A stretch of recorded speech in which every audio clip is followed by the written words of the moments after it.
ne moom la ñu fas yéene waxtaanee ci seen émission matinale point sn ñeenti fan après li nga xam ne moo di remaniement bi ni ki démb conseil des ministres daal di am le président daal di am ay nouvelles directives yu nga xam ne daal dina koy jox ñi nga xam ne ñoo di ministre yu yees yi attente yu yaatu waaye nag dikkaat na ci communication bi nga xam ne moom la ñu war a amal jege bu ñu war a jege askan wi lu jëm ci wàllum projet de loi de finance 2026 yooyu yëpp bokk na ci démb kàddu yu nga xam ne yëkkati na ko foofee ci conseil des ministres Babacar. waaw lu doon ci wàllum attente ki mu am ñëwal li nga xam ne daanaka moo di nguuram dafa takku ba yegg ci loolu soxna Astou moom moo tax également aussi mu am directive yoo xamante ni gën na koo doole daal wala gën koo yeesalaat dafay tab ci li nga xam ne daanaka moo di ëllëg gi mooy xaar ñëwal li nga xam daanaka moo jëm ci wàllum nguur gi mais plan yi nga xamante ni jot nañ ko samp nee na nguur gi ñi nga xam ne ñoom la ko bokkal nañu gën di jege ñi nga xam daanaka ñoo di askan bi gën a diisoo ak ñoom te di leen déglu te di leen wax ak ñoom pour ñu mën a gën a xam li nga xam daanaka moo di seen ab ëllëg waaye jëfin bi nga xam ne tam ñu ngi koy amal te ñu daal di ko duppee ab liggéey nañuy fexe daal di ko accès ci lu jëm ci wàllum résultat ndax gudduñ toon ni tembi loolu la ñuy xaar ci ñoom bokku tamit di waxtaan wala di communiquer ci loo xamante daanaka lu stratégique moom lay doon ak doon loo xam daanaka lu dynamique moom lay nekk moo yóbbee tamit ne gaañi nañu gën a amal fàttali ñëwal li nga xam daanaka moo di ci plan de redressement bi nga xam ne jotoon nañ ko def yàggul dara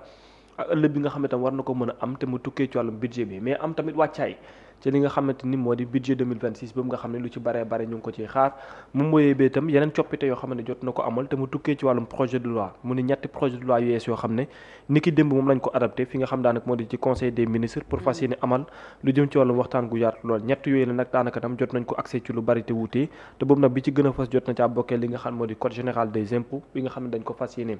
tamit indiwaat ab coppite mais tam bokk na ci li nga xam moo di projet de loi bu jëm ci wàllum code des investissements bi nga xam ne tam dinañ ko càmbar yokkaat tamit li nga xam moo di projet de loi bu ñu fas yéene modifié modi bi statut ci li nga xam moo di redevance sur l' accès ou l' utilisation du réseau de télécommunications publiques yooyu yëpp daal fas yéene nañ ci indi lu yaatu lool mooy li nga xam ne ni ki démb gën na cee fës ci li nga xam moo di conseil des ministres bi ñu amal soxna Astou. Mouhamed conseil des ministres le président daal dina yëkkati ay kàddu joxe ay nouvelles directives attentes yu ñuy xaar waaye liggéey baral ko lu jëm tamit ci wàllum communication ñu daal di koy ñoŋal ba nga xam ne daal ñëpp dinañ mën a xam liy xew ak liggéey bi nga xam ne ñoom ñi ngi koy amal. waaw xam nga lii c'était un premier contact entre le président de la République ak surtout les ministres entrants. ndaxte xam nga boo xoolee le premier ministre moom mooy consulter les potentiels ministres après moom bu dem jox ko président de la République après moom mu validé. donc mën nañu wax ne lii c'était le premier contact entre le président de la République ak les ministres entrants te boo liiree conseil des ministres ndénkaane yi nga xam te ni moom la leen jox mais surtout aussi remercier ñi nga xam ne aussi ñoom la àndoon di liggéey te ñu génn ci gouvernement bi ñeneen ñi mu encouragé leen jox leen ay orientation je pense que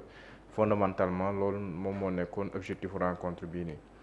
jàpp naa ne sax bu nekkoon ne tous les ministres ñu ngi woon démb en conseil des ministres ni leen doon gis la photo officielle du nouveau gouvernement mais comme dafa am ay manquements jàpp naa ne loolu moo tax amuñu image yi démb ci conseil des ministres bu njëkk ñàkkul ne bu premier ministre ñëwee ak délégation loolu dinañ ko mën a am léegi nag ci recommandation yam te ni moom la joxe dafa yeesal rek ay recommandation parce que li mu si wax yëpp waxoon na ko si ay conseil des ministres boo koy wax ba si JOJ yi nga xam te ni aussi ñu ngi koy waaj a amal ak recommandation yi nga xam te ni saa su amee occasion rek war a wax ak les ministres dafay wax ak ñoom te loolu la ñuy xaar si moom en tant que président de la République nga xam te ni moom mooy définir la politique de la nation di joxe les orientations majeures pour que ñu mën di jaar yoon boobu noonu jaarale ko si premier ministre bi nga xam te ni moom mooy loolu mi si ministères yi ak képp koo xam ne ni concerné nga donc je pense que fondamentalement loolu la nee na leen il faut une gestion axée sur les résultats sur ce qu'on appelle la gare yàgg nañ koo wax na tamit si le plan de redressement ngir ñu taxaw si bu baax a baax foofu wax na dëgg parce que plan de redressement bi ñu ko lancé ak léegi ëpp na weer su ma la doon laaj ban acte nga gis bu concret boo xam ne ni teg neen ko corrélativement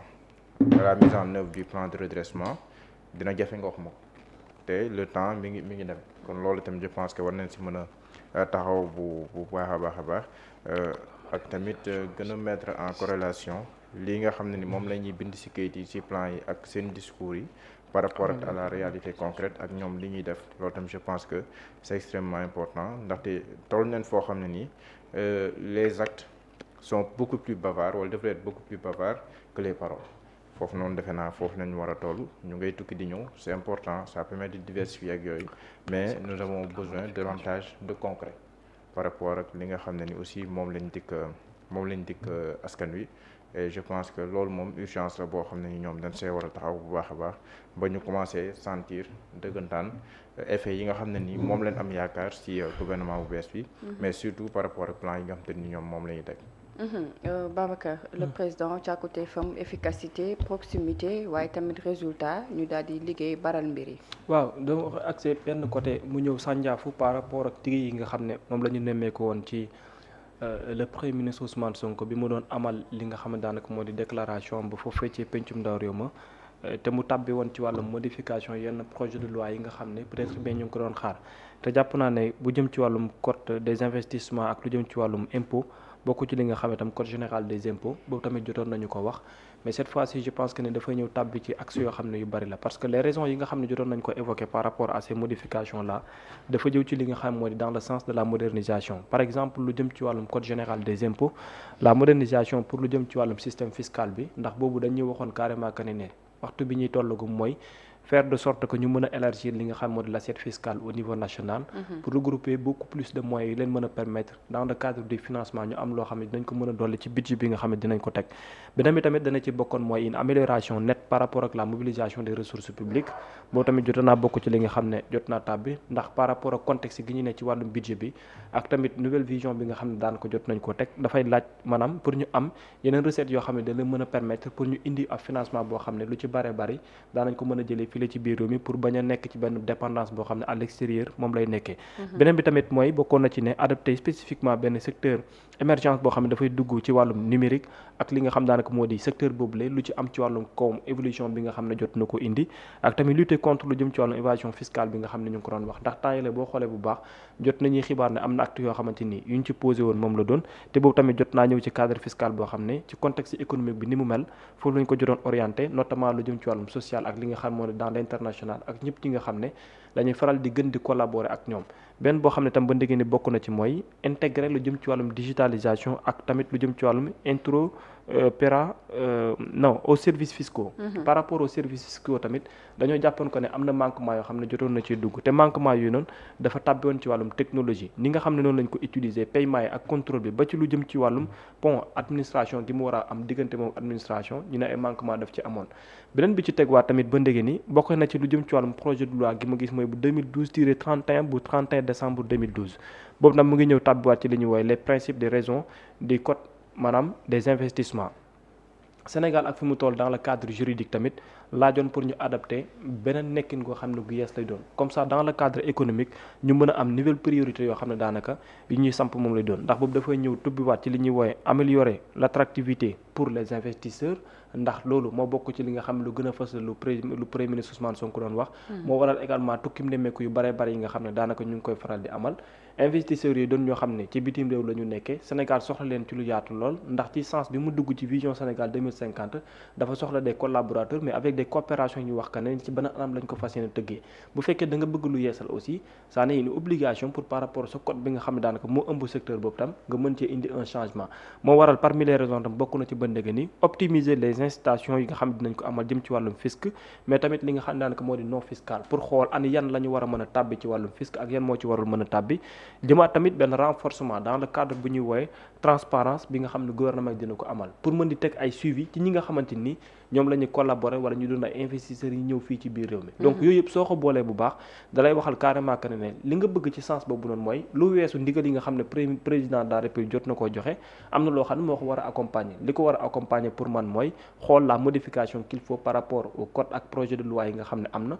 su ko defee mu gën a tëdd ak jamono mu mën la permettre aussi la ngay am ci wàllum initiative nga daal di ko jëmal même ci biir initiative yi nga xam ne fas yéene nañ ko jëmal te plan de redressement bi daal di caa bokk je pense très bien que ne doxalin lay doon mais mettre ko en œuvre lu doon loo xam ne tam lu gaaw lay nekk parce que boo xoolee objectif yi nga xam ne jot nañ ko samp ci plan de redressement économique boobu mooy nan la ñuy def bu mën di wàññi lu jëm ci wàllum fonctionnement waaye mën a gën a dolli lu jëm ci wàllum investissement te loolu ça demande exactement mooy des mesures yoo xam ne ñuy jël la couper ko ci biir gouvernement bi ci ni muy doxee wàññi yenn yoo xam ne jot na ko am tout comme également ci biir entreprise te même entreprise yooyu nga mën a cibler pour lu jëm ci wàllum recouvrement yi mu gën a yaatu ñooñu tey jii ñu ci bare ci ñoom dañoo am ay jafe-jafe pour mën a nekk kon faaw nga xool la leen mën a jox ba ñu commencé di yafalu ba noppi nga mën a am leneen loo xam ne di nga ko teq ci ñoom beneen bi ci tegwaat mooy que ne ci biir gouvernement bi la faaw nga def une organisation boo xamante nii da nga koy def progressivement xool nan ngay def avec le temps ba ñenn ñi nga mën leen wàññi rétrécir ko ñenn ñi tamit nga mën leen fusionner yooyu noonu yëpp il faut exactement benn étude boo xam ne bu yaatu mën a doon et je pense que ni ne ak tànk yu ni mel ak taxawaay gi muy laaj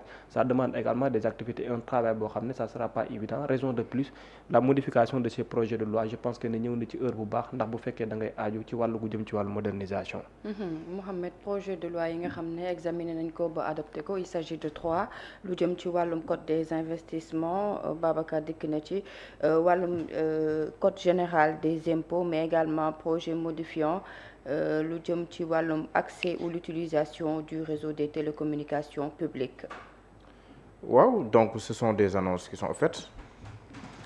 On attend de voir ce que cela va donner concrètement parce que man jàpp naa ne gestion axée sur les résultats la ñuy wax man je préfère être focus sur les résultats plutôt que sur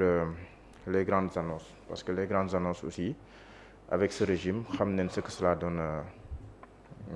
au bout du compte quand on parle de résultats il y a de grandes annonces mais après au bout du compte résultat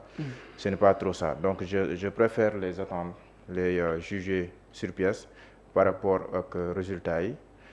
par rapport ak tamit ñoom signaux yi nga xam ne ni moom la ñuy wone parce que si signaux yi nga xam te ni moom la ñuy wone aussi si wàllum réduction du train de vie de l'État man ni ma gis doyuma parce que am na si yoo xam ne nii ils avaient annoncé ça depuis le mois de juin lañ ko waroon def instant ñu ngi mois de septembre kon si diggante bi biñ koy annoncé boobu yàgg na ak léegi concrètement amagul dara loo xam ne def nañ ko beneen bi aussi wàññi charge de l'État aussi ndax aajoo na que le premier président de la am fonds politique am le premier ministre am fonds politique am le président de l'Assemblée nationale am fonds politique am loolu yëpp ce sont des questions si ku ne da nga bëgg a yaxanal donc yooyu yëpp ay questions la yoo xam ne nii on peut se les poser donc su ñuy def ay grandes annonces nga gis seen doxalin ñoom. après boo ko xoolee comme ni ma koy faral di waxee ñoom lu nit doon am dagg nañ ko mais gisu ko dara lu ñu daggal seen bopp. pourtant bu nekk ay études la wala ay kii ak yooyu noonu pourquoi temps bi lay gaawee daggal ñeneen ni mu gaawee pour lan gaawee ko si ñoom donc yooyu sont des questions yoo xam ne ni on peut se les poser très légitimement donc man moo waral muy ñaar sama postulat de base bi di leen juger sur pièce xool ba ñu def ba am résultat ñu soog koo mën a kii mais pas ñu annoncé rek ma jàpp ne day demee noonu ndaxte. yow daal actes yi ngay xaar. waaw loolu laay xaar waaw loolu laay xaar parce que annonce yi daal dinañ koy def lu bëri. à chaque conseil des ministres wala ni mel ñu gis ko. effectivement résumé nga ko noonu la demee man foofu laa leen di xaar concrètement waaye. voilà Babacar. gestion axée sur les résultats loolu la président sax wax. waaw comme bu résultat amee da nga cee wax bu annonce amee tam mën nga caa wax noonu rek la demee moo tax aussi il faut dellu si waat un tout petit peu par rapport ak vulgariser. Les annonces parce que les projets de loi les modifier dafay nekk en connotation par rapport ak les résultats yi nga war a mën a am tu ne peux pas parler de résultats ignorant ce qui est annoncé comme projet wala comme modification parce que s'il y a pas de modification du mën a am benn déggin bi par rapport résultat bi ngay accès wu parce que tey quel que soit le plan de redressement bu ñu mën a lancer dafa am loo xamante ni moo ko war a mën a doxal te loolu ci yeneen fànn moom lay ñëwee man am na yoo xamante ni daanaka annoncé nañ ko fii ci bare bari xaar naa ci gis naa ci résultat boo xam ne daanaka mënees na jàpp ne peut-être satisfaire na ma ci benn côté am na yoo xamante ni satisfaire ma ci benn côté mais de toute façon dafay doon loo xam ne initiative la et un état marche ainsi donc avec le temps da ngay xaarandi pour mën a xam mais balaa nga yegg foofu tamit y a des mesures et parfois les mesures dafay bokk ci li nga xam nit ñi dañ koy xaar quel que soit le résultat que bu muy joxe ji. mais yan acte nga gis ne que moom la ñu posé par rapport ak annonce yi nga xam ne jot nañu ko fee amal yu bëri. déjà bu may commencé nee naa la bi premier ministre doon wax daf ñu indi une modification par rapport au code général des impôts parce que dañuy xaar lu jëm ci wàllum investisseur ak yooyu le projet de loi est là sous mes yeux benn bi mooy code des investissements également waxoon na ko bi muy def déclaration politique générale boobu waxoon na ko projet de loi bi mu ngi ne jot nañ ko posé ak yeneen yoo xam ne ci boobu la bokkoon lu ñu teg la donc bu fekkente ni teg nañ ko fu mu toll nii matérialisation moom ngay xaar et la matérialisation n'est pas encore à l'heure. alors bu weesoo loolu tamit JOJ tu veux répliquer ou bien. Non, c'est bon alors JOJ également bon. bokk na ci li nga xam ne nekk na priorité ba tax na mu ne chantier yi nañu ko baral ngir daal lépp mën a nekk daal di yemb. waaw foofu tam ci beneen côté mooy benn projet boo xam ne bu yaatu la parce que aujourd'hui pour man au niveau de Dakar et la ville de Dakar la gestion boo xoolee bu baax a baax fi ko le premier ministre doon waxee keroog bi muy def déclaration avec le ministre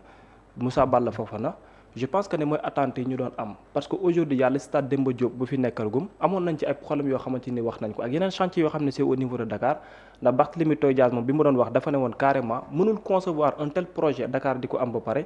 et loo xamante ni réalisation bu ñuy teg la war ko mën a lekkeel Dakar ba ndegeen moom gisagul ci loo xam ne lu taxaw la donc ça veut dire que ne dafa am peut-être retard bu yaatu te retard boobu tam ça peut se comprendre dans la mesure où la gestion bi waroon a dox entre les personnes yi nga xam ne ñoo yor projet JOJ boobu noonu ak la ville de Dakar gis nañ li nga xam ne daanaka moo ci xewoon dem na bu yóbbee sax il fallait une réunion pour essayer de voir s'il y a possibilité ñu mën a defaraat liens yi entre ñu yor lu jëm ci wàllum commission bi ak li nga xam daanaka moo di ville de Dakar foofu tamit dama jàpp ne loolu peut-être bokk na ci li nga xam moom mooy raison retard yi nga xam ne moom moo war a mën a ñëw benn boo xam ne tam jot na cee tegu mooy il faut ñu defaraat relation bi il faut ñu defaraat relation lan mooy mairie de Dakar bi ak ñi nga xam ne ñoo yor loolu parce que travail la boo xam ne la collaboration est une obligation mais malgré tout nag ça n'est pas que ne amagul benn résultat boo xam ne daanaka bu ñu defagum la mais je pense que ne ak date bi ni mu jegesee il faut qu'il y ait une accélération raison de plus moom laa jàpp ne moo tax président de la République doon gën a soññ ay nitam pour que ñoom aussi ñu gën a gaawal ci wàllu googu parce que quand on parle d'un gouvernement on parle des actes à poser on parle également des initiatives et ce sont les initiatives qui amènent les résultats aussi.